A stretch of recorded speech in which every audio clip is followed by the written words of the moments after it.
Hi, welcome to my next video. This time I think inspired by an event we went to together with Kana. We went to see Ponyo again. Again for Kana because she already saw it, and first time for me because I haven't seen it yet in the cinema. I was not in Japan when it was showing. But we managed to get some tickets for the 10th anniversary showing that was in Shinjuku, so we were able to see Ponyo in the cinema and also listen to a short talk by the producers of the movie in the cinema before the screening. This is a rare occasion because Studio Ghibli movies are rarely re-screened and shown during special events like this, so we were lucky to get the tickets.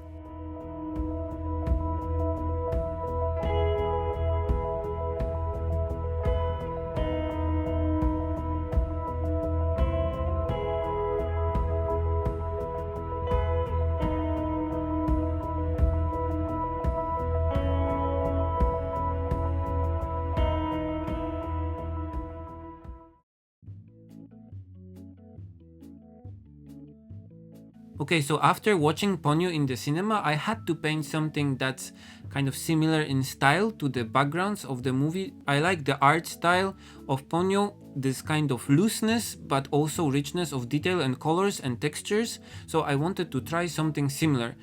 This one was inspired by a photo I took from a restaurant we went to eat recently, so it's nothing special. I just liked how the buildings looked and the evening lighting of the scene was excellent, so I wanted to recreate it using poster colors, so the same paint that was originally used for painting backgrounds for Ponyo. But first I wanted to do a sketch with this looseness and roughness of line. The shapes are not well defined, are loose and more rounded. The buildings look like they were taken out from a children's book.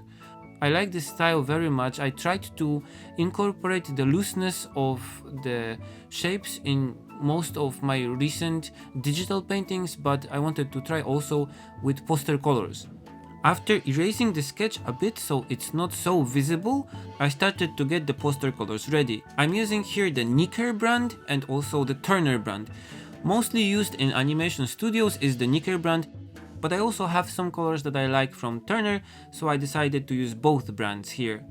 For mixing the paint, I use these ceramic dishes, and the paper is the same one that is used actually by Studio Ghibli, which is the TMK special thickness poster paper thing.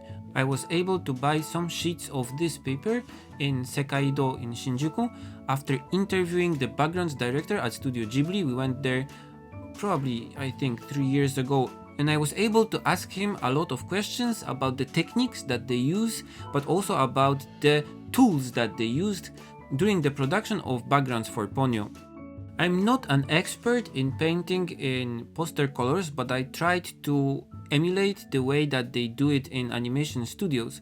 So the first step was to saturate the paper with water. They do it from both sides so the paper does not get wavy, and then when the paper is really wet, they paint a base wash that can be just one color or a nice gradient. I wanted here to recreate the color transition from the evening light. And because the paper is wet, the gradation is smooth, you don't get any hard edges, which is good for the base of the painting. And somehow, because we are painting on very wet paper, the paint after this wash is dried, the paint does not reactivate so easily, which is really good because we are going to layer, we are going to add elements on top of this base wash, on top of this base gradient. Poster colors are similar to gouache, meaning that they are an opaque paint. So we can layer not only darker colors on lighter washes like we can do with watercolors, but also whites and light colors on darker backgrounds. The problem is that if we try to layer the paint too much or we use too much water, the thing that we already painted, the wash that we already painted, can reactivate and kind of mix with the paint we are trying to apply on top. And because of this, poster colors can be very difficult to use. The paint reactivates easily, so layering has to be done very carefully. Poster color is similar to gouache, so if you have gouache you can just use gouache, but the main difference is that poster color is not a paint meant for display art, so not for art that is meant to be displayed anywhere. It's not light fast and it's only meant for production, so for example making backgrounds for animation that are photographed on film or scanned, so used in production of the animation, but the original paintings are not for display. Also, the paint formulation can differ a lot from maker to maker, even the binder can be different, so this paint is a cheap paint used for production but not meant as a final medium for creating art that's meant to last or be displayed. But nonetheless, it's really fun to use.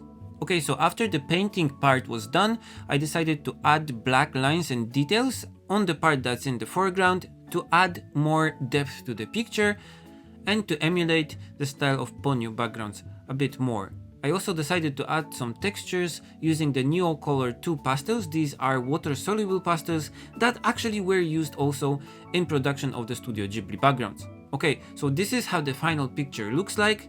I'm pleased with the result, I like the loose style, and I also like how the depth in the picture works thanks to the black pencil lines. Okay, that's it for this video. I hope you liked it. As always, feel free to comment, share and subscribe, and you can also support me on Patreon. See you in the next video. Bye!